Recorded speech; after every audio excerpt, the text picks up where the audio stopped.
Hello dear students, मैं ज्योति शर्मा हमारे YouTube channel teachers अड्डा एमपी पर आपका एक बार फिर से स्वागत करती हूं। तो बच्चों, आज मैं आपके लिए इलेक्ट्रॉनिक कॉन्फ़िगरेशन की क्लास लेके आई हूं, जिसमें मैं आपको सिखाऊंगी कि इलेक्ट्रॉनिक विन्यास कैसे निकालते हैं। लेकिन एक बात और, जिन बच्चों को इलेक्ट्रॉनिक विन्यास निकालना सीखना है, वो मेरी पहले वाली क्लास है जिसमें मैंने कोश और उपकोश के बारे में बताया है। कोश और उपकोश के बारे में बताया, शेल सबसेल्स के बारे में बताया है। क्योंकि जब तक आपको ये नहीं पता होगा कि शेल क्या है और सबसेल्स क्या है, तब तक आप इलेक्ट्रॉनिक कॉन्फ़िगरेशन नहीं निकाल सकते। इसलिए क्योंकि कोश हमारे क्या होते हैं, मैं पहले वाली क्लास में वैसे बता चुकी हूँ और मैं आपको यहाँ पे बता देती हूँ। देखिए, शेल्स क्या है हमारी, KLMN है ना, और सबशेल्स क्या है हमारी, SPDF। अब आपको ये पता है कि K में मैक्सिमम कितने इलेक्ट्रॉन आ सकते हैं, L में, M में, इन सब में मैक्सिमम, SPDF इन सब में मैक्सिमम कितने इलेक्ट्रॉन आ सकते हैं। जब तक आपको ये नहीं पता होगा बेटा, तो आप इलेक्ट्रॉनिक विन्यास कैसे कर सकते हो, नहीं कर सकते हो ना।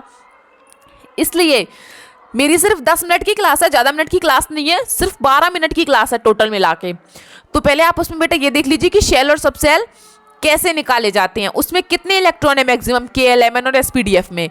उसके बाद आप ये वाली क्लास देखना, और ज़्यादा देर की नहीं है, सिर्फ 10-12 मिनट की है, देख सकते हैं आप, ठीक है।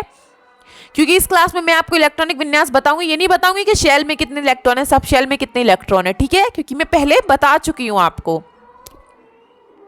तो चलिए हम अपना इलेक्ट्रॉनिक विन्यास निकालना शुरू करते हैं। मैं आपको एक तरीका बताती हूँ निकालने का, जिससे बच्चों को बहुत ईजी लगने लगता है इलेक्ट्रॉनिक कॉन्फ़िगरेशन, इलेक्ट्रॉनिक विन्यास। तो चलिए देखिए, पहले आप क्या करना, एक तरीका है जो बच्चों को क्या होता है कि बच्चों को ये नहीं पता होता कि पहले 1s आएगा या 2s आएगा या 2p आएगा या 3s आएगा या 3d आएगा, क्या आएगा। सब बच्चे कंफ्यूज हो जाते हैं, उन बच्चों को ये याद नहीं हो पाता है अच्छे से, है ना। उसके लिए एक तरीका है, ये है, देखिए,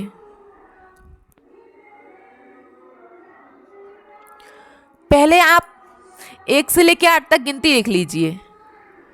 लिख ली जैसे मैंने लिखी है ना, ठीक है। देख लीजिए, मैंने 1 से लेकर 8 तक गिनती लिखी है। उसके बाद मैंने क्या किया, ऊपर का छोड़ दिया, एक नीचे का छोड़ दिया, फिर बीच बीच के लिख लिए, ये सारे बीच बीच के लिख लिए, है ना। फिर से मैंने ऊपर का और नीचे का छोड़ दिया, फिर बीच बीच के लिख लिए मैंने सारे।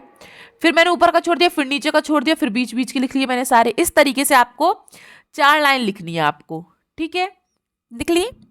उसके बाद हम क्या करेंगे, देखो हमारे उपकोष कौन कौन से होते हैं, SPDF, उनको हम यहाँ पे लिखते हैं। पहले हम क्या लिखेंगे, सब में S, पहली लाइन में हम क्या लिखेंगे, S, ठीक है। और दूसरी लाइन में हम क्या लिखेंगे, P, ठीक है। और तीसरी लाइन में बेटा हम क्या लिखेंगे, D, और लास्ट वाली लाइन में हम क्या लिखेंगे, F, ठीक है। आ गया समझ में, इतना कर सकते हैं आप, बहुत इजी है, इसमें आपको कोई समस्या नहीं होगी, है ना। चलिए देख लेते हैं अब। उसके बाद बच्चों को ये होता है कि पहले 1s लिखें, 2s लिखें, क्या लिखें। तो पहले बेटा जो है ना, हम 1 से शुरू करते हैं हमेशा, ठीक है। कहाँ से शुरू करते हैं, 1 से, 1s के बाद आपका फिर ये इधर आ जाता है, क्या आएगा, 2s के बाद आपका क्या आएगा, 2p के बाद 3s के बाद आपका बेटा क्या आ जाता है, 3p, इस तरीके से 3p, फिर 4s के बाद आपका क्या आ जाता है, 3d। इन सबको ऐसे करके निकालना है बीच में से। फिर ये 4p, फिर 5s, फिर बीच में से निकाल दो, फिर क्या आ गया आपका 4d, 5p, 6s, फिर निकाल दो, फिर क्या था 4f, 5d, 6p, 7s, फिर निकाल दो इसको, ये 5f, 6d, 7p, 8s। इस तरीके से क्या होता है, जब हम इस तरीके से इसका स्ट्रक्चर बना लेते हैं ना, इस तरीके से, तो हमको बहुत आसानी होती है करने में। अब देखो, सबसे पहले हमारा क्या आएगा, 1s, फिर 2s, फिर 2p, फिर 3s, फिर 3p, फिर 4s, उसके बाद 3d, फिर 4p, फिर 5s, फिर 4D, फिर 5B, फिर 6S। इस तरीके से ये तरीका मैंने इसलिए बताया आपको, इसलिए समझाया क्योंकि बेटा इससे जो हमारी इलेक्ट्रॉनिक विन्यास हम निकालते हैं वो हमें कन्फ्यूज़न नहीं होता है। उसमें बच्चों को क्या होता है, कुछों को कन्फ्यूज़न हो जाता है कि पहले 1S2 2S2 क्या करें, और बच्चे गलत भी कर देते हैं, इसमें याद भी कर लेते हैं वो, लेकिन फिर भी गलत कर आते हैं क्योंकि कन्फ्यूजन ही इतना होता है इसमें। इसलिए इस तरीके से फटाक से 2 मिनट से इसको बना लें, इलेक्ट्रॉनिक कॉन्फ़िगरेशन को हमारे इस तरीके को बना लें और तुरंत ही उनका पूरा जो आपके इलेक्ट्रॉनिक कॉन्फ़िगरेशन जो आप बनाते हैं, विन्यास बनाते हैं, वो बहुत जल्दी पूरा हो जाएगा। देखिए कैसे, मैं आपको आगे बना के दिखाती हूँ। ये मैंने आपको पिछले चैप्टर में पढ़ा दिया था, नाभिक पढ़ाया था ना, KLMN, शेल, सबसेल, मैंने अभी आपको पीछे बताए थे। पिछली क्लास में मैंने एक चैप्टर लिया था शेल और सबसेल्स का, जिसके बारे में मैंने भी आपको बताया था, ठीक है। तो वहाँ से आप इसे पढ़ सकते हैं, पूरा डिटेल में समझाया है मैंने, ठीक है। देखिए जो तरीका मैंने आपको बताया है वो ये रहा, ठीक है। आप यहाँ से इसको देख सकते हैं। चलिए तो मैं आपको इलेक्ट्रॉनिक विन्यास बनाना सिखाती हूँ। जैसे कि मैंने इसमें कुछ लिए हैं, तो पहले हम किसका बनाते हैं, ऑक्सीजन का, ठीक है। ऑक्सीजन का बनाते हैं तो पहले हमारा क्या आता है, सबको पता है 1S आता है, ठीक है। 1S2, यहाँ पे 2 क्यों है वो मैं आपको कल वाली क्लास में बता चुकी हूँ, पीछे जो मैंने क्लास कराई है इसमें, क्योंकि S में मैक्सिमम 2 इलेक्ट्रॉन ही आ सकते हैं इसलिए, ठीक है। और वो 2 इलेक्ट्रॉन क्यों आ सकते हैं मैक्सिमम, वो मैं आपको पिछली क्लास में करा चुकी हूँ। आप मेरी कोश और उपकोश वाली क्लास में देख सकते हैं। देखिए 1S2, उसके बाद 2S2, उसके बाद 2P कितने हो गए, देखो 2 और 2 4, और P में हम मैक्सिमम 6 इलेक्ट्रॉन भर सकते हैं, लेकिन हम इसमें 4 ही भरेंगे क्योंकि फिर हमारे पूरे हो गए ये 2 और 2 4 और 4 8, ठीक है। इसी तरीके से 11Na सोडियम लेते हैं हम, 1S², 2S, 2P 6 कितने हो गए बेटा, 2 और 2 4 और 6 6, 2 और 2 4 और 6 10 इलेक्ट्रॉन हो गए। अभी एक की कमी है, तो अब 2P के बाद क्या आता है हमारा 3S1, तो इसमें हम 1 इलेक्ट्रॉन लेंगे, क्यों, क्योंकि हमारे पूरी इलेक्ट्रॉनों की संख्या पूरी हो गई, ठीक है।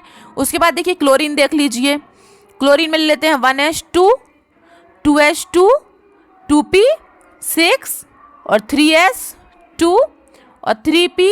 अब P में तब देख के लेना, देखो 2 और 2 4 और 6 10, 10 और 2 12, कितने इलेक्ट्रॉन हो गए 12। कितने की ज़रूरत है अभी हमें 5 की, लेकिन P में हम 6 भर सकते हैं, तो हम इसमें केवल 5 ही भरेंगे क्योंकि हमें 5 की ज़रूरत है ना। तो हो गए पूरे 17 इलेक्ट्रॉन, ठीक है। और एक बात और, आपको इलेक्ट्रॉनिक कॉन्फ़िगरेशन के लिए सबसे मेन बात कि आपको परमाणु क्रमांक याद होना चाहिए, आपको एटॉमिक नंबर याद होना चाहिए। जब तक आपको एटॉमिक नंबर याद नहीं होगा तो क्या फ़ायदा, कैसे करोगे आप, नहीं कर सकते इनको। इलेक्ट्रॉनिक कॉन्फ़िगरेशन कैसे बनाओगे, इलेक्ट्रॉनिक विन्यास कैसे बनाओगे, तो बेटा मैक्सिमम कम से कम आपको 30 तक तो याद होने ही चाहिए मैक्सिमम, ठीक है। और बता देती हूँ कुछ, जैसे कि 26 का देख लो, 26 का क्या होता है Fe, आयरन। अब किसी ने बोल दिया कि Fe का इलेक्ट्रॉनिक विन्यास बताओ, अब जब आपको परमाणु क्रमांक याद नहीं होगा, उसको एटॉमिक नंबर याद नहीं होगा, तो आप कैसे बनाओगे परमाणु क्रमांक, इलेक्ट्रॉनिक विन्यास कैसे बनाओगे। तो Fe, आयरन का क्या होता है 26 परमाणु क्रमांक, तो बनाते हैं। देखो पहले क्या आता है हमारा 1S जिसपे कि 2 इलेक्ट्रॉन होते हैं, फिर 2S उस पर भी 2 इलेक्ट्रॉन होते हैं, फिर 2P जिसपे कि 6 इलेक्ट्रॉन होते हैं, फिर 3S जिस पे 2 इलेक्ट्रॉन होते हैं, फिर 3P जिस पे 6 इलेक्ट्रॉन होते हैं, फिर 4S जिस पे 2 इलेक्ट्रॉन होते हैं। उसके बाद आता है हमारा 3D, और D में हमारे मैक्सिमम कितने इलेक्ट्रॉन होते हैं 10, लेकिन हम इलेक्ट्रॉन इसमें बाद में भरेंगे, क्यों, पहले इन्हें गिन तो लो, कहीं यही तो ज़्यादा नहीं हो गए। देखो 2 2 4 और 6 10, 2 12 6, 12 और 6 18, 18 और 2 20, 20 इलेक्ट्रॉन हो गए पूरे। अभी हमें कितने की ज़रूरत है 6 की, तो हम इसमें कितने भरेंगे 6, ठीक है। आ गया समझ में, ठीक है, इतना ही भरना है। चलिए अब एक और करते हैं आगे हम 24 और 29, कि 24 और 29 मैंने इसलिए लिए हैं बेटा, क्यों, क्योंकि ये इन दोनों में अपवाद है।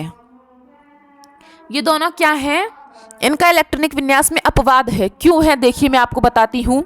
जैसे हम इसको भरते हैं तो 1S2, 2S2, 2P6, 3S2, 3P6, ठीक है, और फिर 4S2 और 3D को हम रुक जाते हैं। देखो 2 और 2 4 और 6 10, 10 और 2 12, 12 और 6 18, 18 और 2 20। अब इसमें हम कितने भरेंगे? 4। लेकिन डी में हम 4 इलेक्ट्रॉन नहीं भर सकते। क्यों? क्योंकि डी में टोटल मिला के कितने इलेक्ट्रॉन्स होते हैं? 10 होते हैं ना, जिन्हें हम किस तरीके से भरते हैं? हम इलेक्ट्रॉनों को 2 तरीके से भरते हैं। एक तो ये क्लॉकवाइज, ठीक है, और दूसरा हमारा ये ऐसे उल्टी तरफ से एंटी क्लॉकवाइज, ठीक है। तो जब भी हम इलेक्ट्रॉनों को भरते हैं बेटा, तो इलेक्ट्रॉनों को हम हमेशा ऐसे भरते हैं। पहले एक लाइन पूरी करते हैं, 1 2 3 4। अब मानो डी में हमने 4 इलेक्ट्रॉन भरे, ठीक है, तो इसमें क्या होगा कि इसकी एनर्जी लेवल कम हो जाएगी। ये जो हम इलेक्ट्रॉनिक विन्यास लिखते हैं वो हम किसके अकॉर्डिंग लिखते हैं? वो कक्षा की जो एनर्जी होती है उसके अनुसार लिखते हैं, है ना। तो इसकी हमारे इसे इलेक्ट्रॉन को पूरा करने के लिए हम इसमें एक और इलेक्ट्रॉन भरेंगे, लेकिन फिर तो 25 हो जाएगा। इसलिए जो इससे पहले हमारा इलेक्ट्रॉन होता है उसमें से हम एक इलेक्ट्रॉन कम कर देते हैं, ठीक है। यहाँ पे एस था हमारा, तो पहले हमने इसको भरा, फिर इसको, फिर इसको, फिर इसको, फिर इसको, फिर इसको, तो हम एस में भर नहीं पाए दोबारा, ठीक है। तो इसलिए हम यहाँ पे क्या करेंगे? यहाँ पे 4 की जगह करेंगे हम 5, और यहाँ 4s1 रह जाएगा, ठीक है। याद रखना ये वाली बात, ऐसे ही तो ये 24 है और ऐसे ही 29 है। ये 2 ऐसे हैं हमारे एलिमेंट जिनमें अपवाद है, और ये बार बार पूछा जाता है आपसे। यही दोनों पूछे जाएंगे आपसे, देख लेना एग्जाम में। जब भी बोर्ड के एग्जाम में पूछा जाता है ना इलेक्ट्रॉनिक विन्यास, तो इन दोनों में से एक ना एक जरूर पूछा जाता है। क्यों? क्योंकि इनमें अपवाद है और बच्चा हमेशा यही गलती करके आता है। इसमें क्या करता है बच्चा? 4s2 कर देगा और यहाँ 3d4 कर देगा। इसी तरीके से 29 का देख लीजिए आप, ये रहा 29 आपका। देखिए पहले आता है हमारा 1s, उसके बाद 2s, उसके बाद 2p, उसके बाद 3s, उसके बाद 3p, उसके बाद 4s, और फिर हमारा 3d। तो बच्चे क्या करते हैं? देखो 2 2 4 और 6 10, 10 और 2 12, 12 6 18 और 2 20। अब 20 के बाद क्या आता है? 29 है, तो इसमें बच्चा 9 इलेक्ट्रॉन भर देगा। क्यों? इसमें मैक्सिमम 10 भर सकते हैं हम, तो बच्चे क्या करते हैं? इसमें 9 इलेक्ट्रॉन भर देते हैं। 9 इलेक्ट्रॉन आप डी वाले में नहीं भर सकते। क्यों? क्योंकि बेटे कक्षा की हमें एनर्जी के अनुसार चलना पड़ता है। यही तो अपवाद है इन दोनों में, 24 में और 29 में। जैसे कि अभी मैंने थोड़ी देर पहले आपको बताया था, 1 2 3 4 5, इसमें हम 10 इलेक्ट्रॉन भरते हैं। देखो पहले हमने इधर से भरा डी में 1 2 3 4 5, फिर हम एंटी क्लॉकवाइज गए, ये फिर पूरा नहीं हुआ, ठीक है। तो इसे पूरा करने के लिए जो पहले वाला होता है हमारा, जो एस कक्षक के इलेक्ट्रॉन होते हैं, वो एक अपना छोड़ देता है, ठीक है। इसीलिए हम यहाँ पे 9 नहीं लिखेंगे, हम क्या लिखेंगे यहाँ पे? इसमें 10। इसमें हम पूरे कितने इलेक्ट्रॉन कर देंगे? हम 10 इलेक्ट्रॉन कर देंगे अपने, ठीक है। 3d10, और यहाँ पे क्या हो जाएगा? 4s1। फिर से याद रखना, ये जो हम इलेक्ट्रॉनिक विन्यास लिख रहे हैं ना, वो किसके अकॉर्डिंग लिखते हैं हम? कक्षा की एनर्जी के अकॉर्डिंग। किसके अकॉर्डिंग लिखते हैं हम? कक्षा की एनर्जी, कक्षा की ऊर्जा के अनुसार लिखते हैं, ठीक है। इसीलिए बेटा हमेशा याद रखना कि 24 में और 29 ये दोनों क्या है? ये हमारे अपवाद हैं, और बोर्ड में इनमें से एक इलेक्ट्रॉनिक विन्यास आपसे जरूर बनवाया जाता है, और आप हमेशा गलती करके आते हैं, ठीक है। ये आपके कुछ इलेक्ट्रॉनिक विन्यास इसमें दिए गए हैं 40 तक। आप घर पर बैठ के बनाएं इनको और फिर चेक करें इसमें सही है या गलत है, ठीक है। चलिए, आज तक की क्लास आपकी सिर्फ इतनी थी। अगर आपको 9th और 10th की क्लास के चैप्टर्स की PDF या नोट्स चाहिए तो ये हमारा टेलीग्राम चैनल है, आप इसे ज्वाइन कर सकते हैं। यहाँ पे आपको सब मिल जाएगा, और हमारे चैनल का नाम आप सब जानते हैं, टीचर्स अड्डा MP। और मेरी वीडियो को देखने के लिए आप सबका बहुत बहुत थैंक यू सो मच। और बेटा ऐसे अपना प्यार देते रहिए, और लाइक सब्सक्राइब करते रहिए, और कमेंट भी करते रहिए। अगर आपको कुछ पूछना है, किसी चीज़ के इलेक्ट्रॉनिक विन्यास में कन्फ्यूजन है, तो आप मुझसे पूछ सकते हैं, ठीक है। और मेरी वीडियो को शेयर करते रहिए। और अगली क्लास तक के लिए आप सबको मेरा नमस्कार। आपका दिन शुभ हो।